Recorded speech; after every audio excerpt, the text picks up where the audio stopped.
اور پچھلے حصے میں میں نے اس کا ذکر کیا تھا کہ کس طریقے سے حضور انور نے مجھے اس ملاقات میں، جو میرے لیے بہت ہی یادگار تھا اور بہت ہی پیارا تھا، جس میں کافی وقت حضور نے مجھے دیا اور مجھے نماز تہجد کے طریق سے اور اس کی تیاری سے جو ہے نا آگاہی دی۔ انشاءاللہ آج میری کوشش ہوگی کہ میں اس ملاقات کے جو نکات میں نے لکھ رکھے تھے وہ میں آپ تک پہنچا سکوں، اور دعا یہی ہے کہ اس خزانے نے مجھے جو فائدہ پہنچایا کہ اللہ تعالیٰ آپ کو بھی اس سے اسی طریقے سے استفادہ، بلکہ اس سے زیادہ استفادہ حاصل کرنے کی توفیق عطا فرمائے، آمین۔ اس روز میں نے ملاقات میں ایک پینٹ کوٹ پہن رکھا تھا اور حضور نے یہ فرمایا کہ اطہر، یہ تم نے جو کپڑے پہن رکھے ہیں آج بڑے خوبصورت پہنے ہیں، اس کو پہننے کی کیا وجہ بنی؟ تو میں نے حضور سے عرض کیا کہ حضور، چونکہ میں نے ملاقات کے لیے آنا تھا تو میں نے یہ کپڑے جو ہے وہ پہن لیے اچھے، تاکہ میں آپ کے پاس آ سکوں۔ تو حضور نے فرمایا کہ دیکھا، چونکہ تم مجھ سے پیار کرتے ہو اور اس وجہ سے تم بن تھن کے آئے ہو، تو میں یہ سوچتا ہوں کہ یہ اس طریقے کی تیاری جب رات کو ہم اٹھتے ہیں تہجد میں، اس وقت کیوں نہیں؟ کیا اللہ تعالیٰ کا حق نہیں بنتا کہ اس کے پاس بھی ہم بن تھن کے جائیں، اس کے پاس بھی ہم ایک خوبصورتی سے جائیں؟ تو حضور نے فرمایا جس طریقے سے تم میرے پاس آئے ہو خوبصورت لباس پہن کر، خوشبو لگا کر، تو رات کو جب اللہ تعالیٰ کے لیے اٹھتے ہیں تو پھر اس وقت کیوں میلے کچیلے کپڑوں سے، انہی کپڑوں سے جس سے سوئے تھے اسی کپڑوں سے کھڑے ہو گئے کہ ہم اللہ تعالیٰ کے حضور کھڑے ہو جاتے ہیں؟ اس وقت یہ تیاری کیوں نہیں ہوتی؟ تو حضور نے فرمایا کہ تم بے شک رات کو جب اٹھو تو صحیح طریقے سے وضو کرو، اور اگر ہو سکے تو بے شک نہا لو، اور پھر صاف ستھرے کپڑے پہن کر، خوشبو لگا کر، پھر اپنے رب کے حضور حاضر ہو، اور پھر حاضر ہو کر یہ عرض کریں کہ یا رب، آج جو میں بن تھن کے آیا ہوں وہ صرف اور صرف آپ کے لیے، تا آپ مجھے دیکھ کے خوش ہو جائیں۔ تو یہ جو ایک ظاہری تیاری ہے،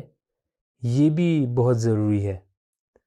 کہ ہم اللہ تعالیٰ کو سب سے اونچا رکھیں۔ یہ تو نہیں ہو کہ ہم اللہ تعالیٰ کے ایک بندے کے لیے تو تیار ہو کے جائیں، لیکن اپنے رب کے لیے، اپنے مالک کے لیے ہم بن تن کے تیار ہو کے نہ جائیں۔ اس کے بعد حضور نے فرمایا کہ جب پھر تم اس وقت اللہ تعالیٰ کے حضور کھڑے ہو تو فوری طور پہ نماز شروع نہ کر دینا، بلکہ سب سے پہلے کچھ وقت استغفار میں گزارنا، استغفار کرنا، اور اس میں بھی حضور نے مجھے عذرائے شفقت دو خاص دعاؤں کی طرف جو ہے نا وہ توجہ دلائی، اور میں اکثر اپنے بھائیوں کو جب ان سے بات کرتا ہوں ان کو ان خاص استغفاری دعاؤں کی طرف توجہ دلاتا ہوں۔ وہ پہلی استغفاری دعا، یہ دونوں دعائیں قرآن کریم سے ہیں، اور حضور انور نے فرمایا کہ یہ دو ایسی استغفاری دعائیں ہیں جو اللہ تعالیٰ کے نزدیک قبولیت کا درجہ رکھتی ہیں، اور ان کی سندیں بہت مضبوط ہیں۔ حضور نے سب سے پہلے فرمایا کہ سب سے پہلے تو حضرت آدم علیہ السلام کی استغفاری دعا ہے،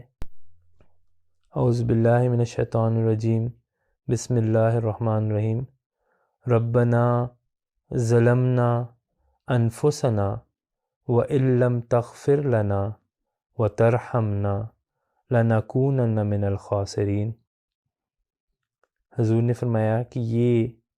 جو استغفاری دعا ہے اس کے بارے میں اللہ تعالیٰ نے خود فرمایا ہے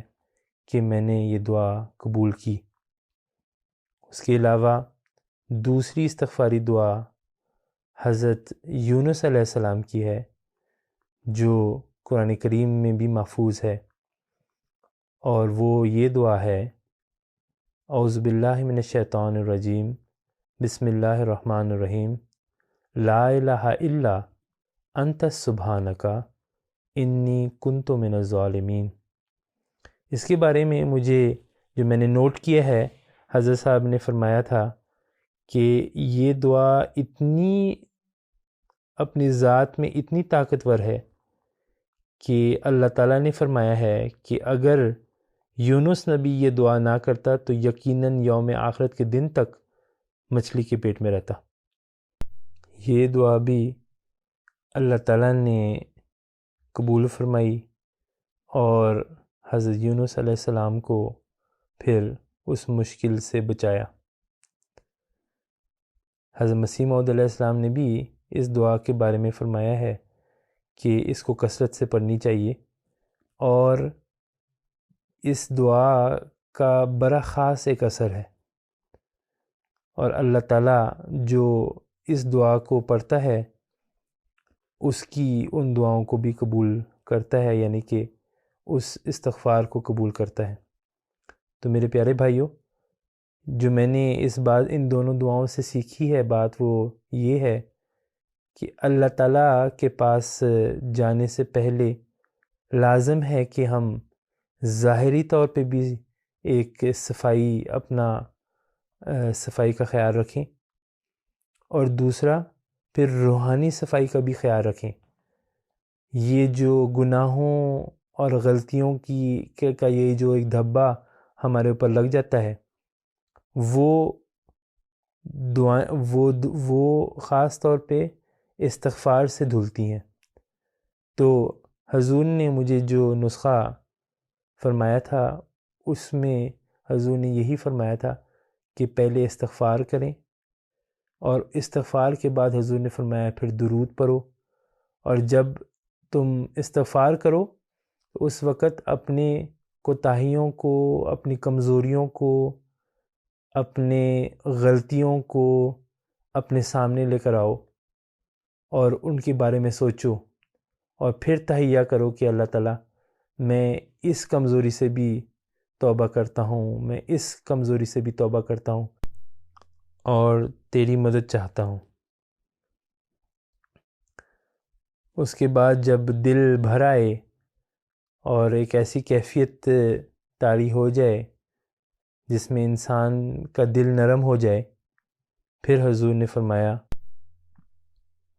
پھر نماز کے لیے کھڑے ہو اور نیت نماز کی باندھیں۔ حضور نے اس کے ساتھ ساتھ یہ بھی فرمایا کہ دیکھو، تہجد کی جو نماز ہے وہ بہت اہم ہے اور بہت ضروری ہے، اور میں نے جو باتیں نوٹ کی تھی اس میں حضور نے یہ بھی فرمائی کہ دیکھو، ایک مثال ایسے دی کہ دیکھو ابھی ہم ملاقات کر رہے ہیں، ایک دوسرے سے باتیں کر رہے ہیں، اگر میں تمہیں یہ کہوں کہ تم رات کو 2 بجے میرے پاس پھر آنا اور پھر ہم کچھ باتیں کریں گے، تو کیا تم آؤ گے؟ تو میں نے کہا حضور ضرور انشاءاللہ میں آؤں گا۔ تو حضور یہ بات کہنے کے بعد حضور مسکرانے لگے، اور حضور نے فرمایا کہ دیکھا، میں اگر تو تمہیں بلاؤں تو تم آ جاؤ، لیکن جب اللہ تعالیٰ جو ہمارا مالک حقیقی ہے وہ ہمیں رات کو بلاتا ہے، تب ہمیں یہ خیال آتا ہے کہ جی آج کام ہو گیا، آج تو بڑا سخت دن گزرا، آج تو میں نہ آ سکوں گا، وہ بہانے ہوتے ہیں۔ تو یہ نہ ہو کہ اللہ تعالیٰ کے معاملے میں بہانے ہوں جب میں تمہیں بلاؤں تو تم فوری طور پہ آ جاؤ۔ اللہ کو ہمیشہ سب سے آگے رکھو، اور جو میرے پاس آنے کی خوشی ہے اس سے کئی زیادہ خوشی تمہیں اللہ تعالیٰ کے پاس، اللہ تعالیٰ کے ساتھ ملاقات کرنے میں ہونی چاہیے۔ الحمدللہ اس سے بھی کافی باتوں کا علم ہوتا ہے، اور میں نے بھی اس کو ایسے ہی سمجھا کہ ضروری ہے کہ اللہ تعالیٰ کی ذات کو ہر ایک دوسری چیز سے اونچا رکھا جائے۔ پھر حضور نے فرمایا کہ نماز میں جب ہم کھڑے ہوتے ہیں تو ہماری توجہ کو برقرار رکھنے کے لیے یہ لازم ہے کہ ہم پہلے یہ تصور باندھیں کہ ہم کس کے سامنے کھڑے ہیں۔ تو مجھے یاد پڑتا ہے کہ حضور نے مثال دی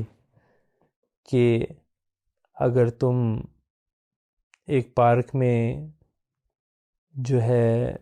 وہ سیر کر رہے ہو اور تمہارے سامنے امریکہ کا پریزیڈنٹ کھڑا ہو جائے اور تم اس کو نہ جانتے ہو، تو تم اس کے ساتھ بالکل آرام سے آسان طریقے سے بات کرو گے۔ لیکن اگر تمہیں علم ہو کہ یہ امریکہ کا پریزیڈنٹ ہے تو تم زیادہ توجہ کے ساتھ اور زیادہ احترام سے بات کرو گے۔ تو اصل میں بات یہی ہے کہ ہماری نمازوں میں توجہ اس وجہ سے بھی نہیں ہوتی کیونکہ ہمیں یہ علم نہیں ہوتا کہ ہم کس کے سامنے کھڑے ہیں۔ تو سب سے پہلے ضروری ہے کہ جب ہم نماز کے لیے کھڑے ہوں اور نیت باندھیں تو ہمارے تصور میں ہمیں یہ کوشش کرنی چاہیے کہ ہم اللہ تعالیٰ کا تصور ایسے باندھیں کہ ہمیں پتہ ہو کہ اس وقت ہم اس رب کے سامنے کھڑے ہیں جو ہر ایک چیز کا مالک ہے اور ہر ایک چیز کے اوپر اس کی ذات ہے۔ اور پھر حضور نے مجھے فرمایا کہ نماز تہجد کی لذت کی چابی وہ اللہ تعالیٰ نے سورہ فاتحہ میں رکھی ہے۔ اور پھر حضور انور نے مجھے بہت ہی پیار کے ساتھ سورہ فاتحہ کی ایک ایسی تفسیر بیان کی اور فرمایا کہ یہ جو میں تمہیں باتیں بتا رہا ہوں، اگر تم اس کو سامنے رکھ کر کے سورہ فاتحہ پڑھو تو تمہیں ہمیشہ ہر وقت جب بھی تم سورہ فاتحہ پڑھو گے تو نئے سے نئے کائنات تمہیں نظر آئیں گی، نئے سے نئے مطالب اس میں سے نکلیں گے اور نئے سے نئے راستے کھلیں گے۔ اور پھر کبھی بھی سورہ فاتحہ جو ہے وہ بوریت کا سامان نہیں بنے گی، بلکہ ہمیشہ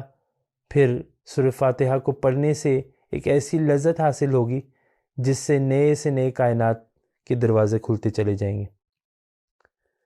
تو انشاءاللہ تعالی اگلی بار میں آپ کو جو حضور نے اس وقت سورۃ فاتحہ کی تفسیر کی تھی اور مجھے سمجھایا تھا، انشاءاللہ اس کے بارے میں باتیں کروں گا، اور کوشش کروں گا کہ وہ جو باتیں اس وقت حضور انور نے فرمائی تھیں اس کو میں آپ کے سامنے رکھ سکوں۔ انشاءاللہ آپ سے یہ دعا کی درخواست ہے کہ اللہ تعالیٰ مجھے بھی اور آپ کو بھی نماز کی حقیقی لذت عطا فرمائے، اور ہمیں اپنے نمازوں کے ذریعے سے اللہ تعالیٰ کے ساتھ ایک ایسا تعلق پیدا کرنے کی توفیق عطا فرمائے جس سے ہم اللہ تعالیٰ کے نزدیک سے نزدیک ہوتے چلے جائیں، اور اس وجہ سے ہماری جو حالتیں ہیں وہ بدلنی شروع ہو جائیں۔ وآخر الدعوانا ان الحمد للہ رب العالمین۔ الحمدللہ، جزاکم اللہ۔